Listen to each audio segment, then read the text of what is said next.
Mr. Klein's Story Time. Hello, my name is Mr. Klein. I've been an elementary school teacher for almost 30 years, and I love reading stories to young people just like you. In fact, I've got a great story that I'd like to share with you right now. So let's get started. Escape North, the story of Harriet Tubman, by Monica Culling, illustrated by Teresa Flavin. Escape North, the story of Harriet Tubman. Chapter 1. Escape North. The night was dark. Cricket song filled the air. A woman hid outside a cabin. She whistled a song called Go Down Moses. A line in the song said, "Let my people go."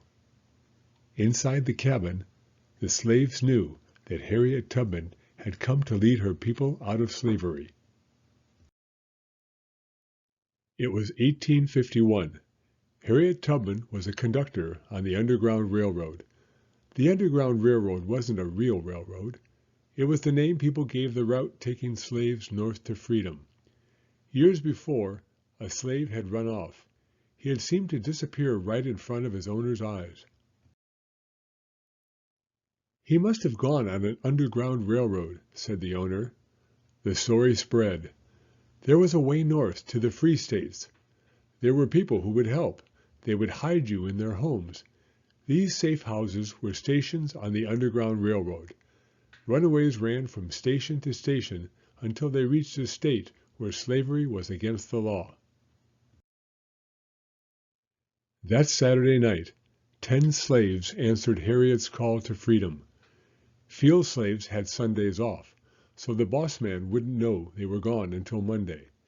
Then he and his dogs would come after them. If they were caught, they would be beaten, maybe to death.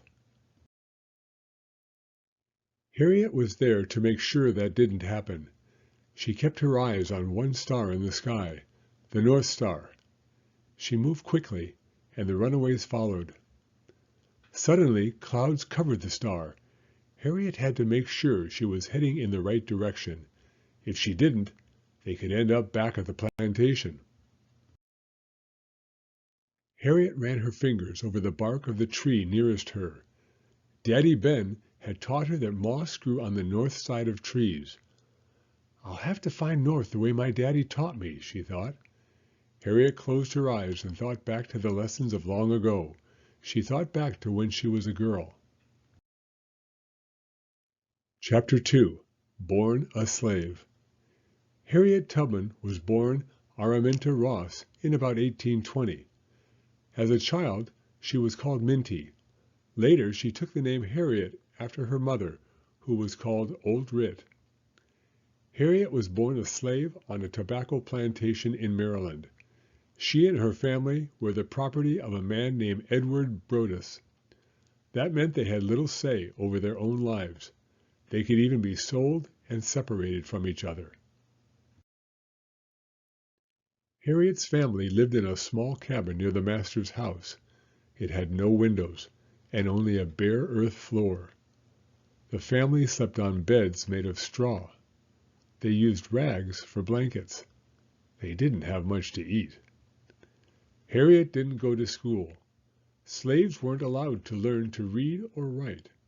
Instead, she helped her mother cook. She carried buckets of water to the slaves working in the fields. She picked insects off tobacco plants. When Harriet was 7, she was sent to work for a neighbor, Mrs. Cook. Mrs. Cook made Harriet wind yarn all day. Sometimes the yarn broke. Then Mrs. Cook got out the whip. "You stupid girl," she yelled. "I'll show you what real work is." Mrs. Cook sent Harriet to work for Mr. Cook. Day after day, Harriet stood in the swamp, checking muskrat traps. Finally, she got sick, and Mr. Cook took her home. When she was well, Mr. Brodess sent her into the tobacco fields. In the fields, Slaves worked long hours in the hot sun. If they didn't work fast enough, they were beaten. It didn't seem fair to Harriet. Sometimes she looked up at the sky and watched the birds flying north. She promised herself that one day she too would fly north to freedom. Chapter 3. The Accident. When Harriet was a teenager, a slave working in the fields ran off. The boss man threw a weight at him to stop him, but it hit Harriet instead. Harriet wasn't the same after that. She fell asleep without warning. Sometimes her head would drop in the middle of a sentence and she would be asleep. These sleeping spells made escape even more dangerous, but Harriet's mind was made up. Daddy Ben, her father, knew Harriet would run. He wanted her to make it when she did.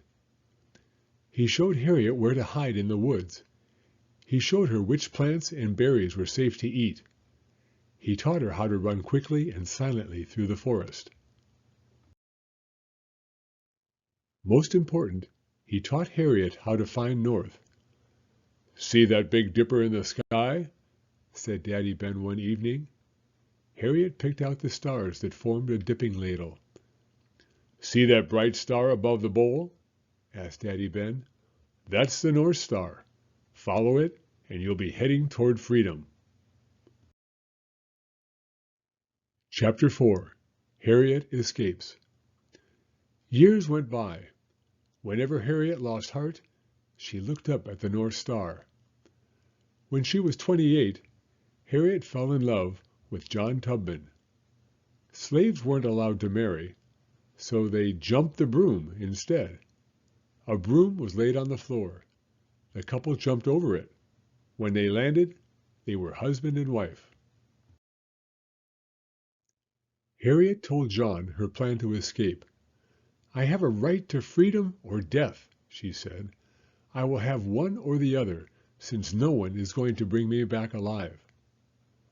John didn't want trouble. He said he would tell Mr. Brodess if Harriet kept talking about running away. Harriet stopped talking about it, but she didn't stop thinking about it. One day, Harriet found out that she had been sold. It was time to act. Weeks before, a Quaker woman had offered to help. Quakers were religious people who believed that owning another human being was wrong. The woman gave Harriet directions to a safe house in Delaware, the next state over. The next Saturday, Harriet waited until John was asleep. She wrapped cornbread and salt herring in a handkerchief. She silently opened the cabin door. Outside, the North Star pointed the way. Harriet didn't look back. She took off into the woods, running fast. Chapter 5. Free at Last. Harriet ran for hours. Sharp pains stabbed her sides, but she didn't stop. She followed the Choptank River to the Maryland border. As she ran, Harriet remembered Daddy Ben's words. "Walk through the water when you can. The dogs will lose your scent."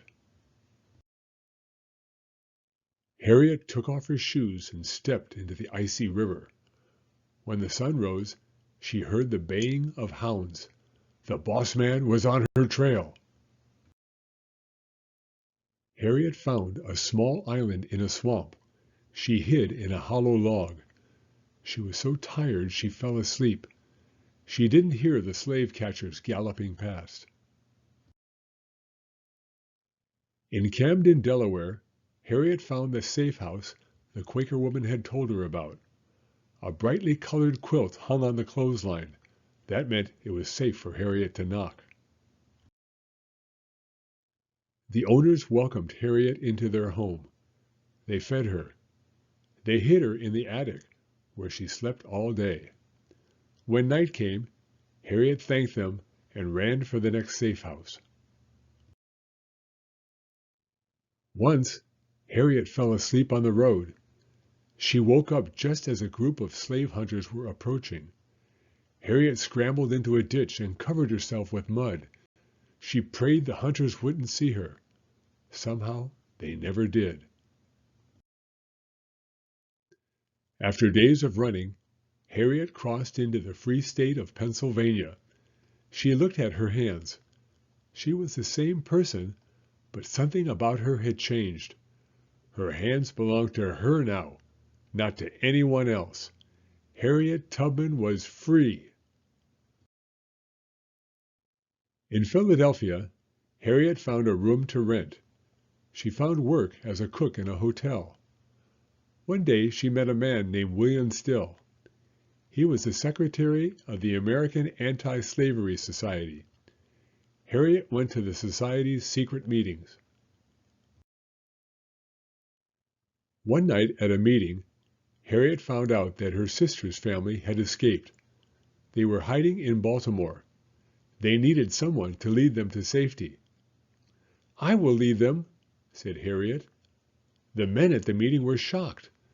There were no women conductors on the Underground Railroad. It was too dangerous. But Harriet would not be swayed.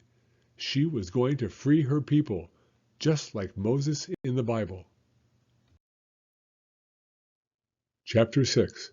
No Turning Back. That first trip had been long ago. Harriet remembered it now as she felt the moss on the tree. She had made it then, and she would make it again.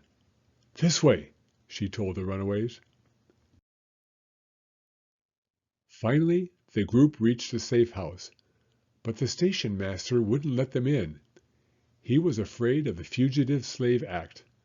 The new law said that anyone helping runaways could be severely punished. Harriet led the group back into the woods. Everyone was tired and hungry. One woman was so weak that Harriet had to carry her. Suddenly, one of the men stopped. "I'm going back," he said. "It's better to be a slave than suffer like this." Harriet stood in his way. If the slave catchers caught him, they would beat the secrets of the Underground Railroad out of him. Harriet couldn't let that happen. She pointed her gun at the man. "You run back, and you'll never run again," she said. "Come with me now or die." The group trudged on. Finally, they found a safe house in Wilmington, Delaware. A Quaker named Thomas Garrett owned a shoe store.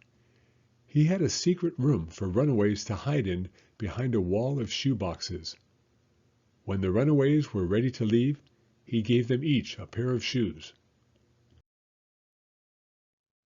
When they reached Philadelphia, William Still gave Harriet money to take the group on to Canada. He wrote in his journal, "Harriet Tubman is not afraid. The idea that she could be caught at any time doesn't seem to enter her mind." Chapter 7. Saving Daddy Ben and Old Rit. Daddy Ben and Old Rit were now in their 70s. Running would be hard for them, but Harriet wanted her parents to know freedom.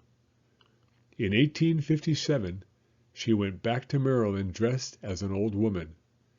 Daddy Ben and Old Rit were overjoyed to see her.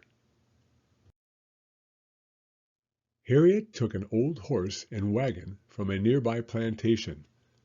That night, Daddy Ben and Old Rit climbed into the back of the wagon. Harriet covered them with blankets. She drove the horse as fast as she could. She wanted to be out of Maryland by daybreak. In Delaware, a Quaker railroad agent sold them train tickets. Daddy Ben and Old Rit could hardly believe it. They had been slaves all their lives. Now Harriet was using Daddy Ben's lessons to bring them to freedom. Chapter 8. Harriet's Last Years. In 1861, the Civil War broke out. President Abraham Lincoln wanted to free the slaves, but the southern states were against this. One by one, they left the Union. They formed a union of their own called the Confederacy. The war tore the country apart. As always, Harriet was quick to join the fight. She worked as a spy and a scout for the North. She also worked as a nurse. In 1865, the North won the Civil War. The Underground Railroad stopped running. The fight to free the slaves was over. Harriet spent her later years in Auburn, New York, taking care of her parents. After many years, the government decided to give her a reward for her work. She used the money to build a home for elderly blacks who had no place to live. In 1913, Harriet became too sick to get out of bed. Visitors read the newspaper to her. She followed the news of women fighting for the right to vote. She sent them a message: "Stand together." It was a message that had helped her people win the victory over slavery. One day, it would help women win the vote. Harriet died at the age of 93. She had made at least 19 trips south and brought more than 300 people out of slavery. "I've never run a train off the track, and I've never lost a passenger," she liked to say. Today, Harriet Tubman is remembered as the Moses of her people and one of the bravest soldiers in the fight against slavery. The end. Thank you for coming to Storytime. If you like this video, please give it a thumbs up. I read new stories every week, so be sure to hit the subscribe button if you'd like to hear another one. Hope to see you again soon.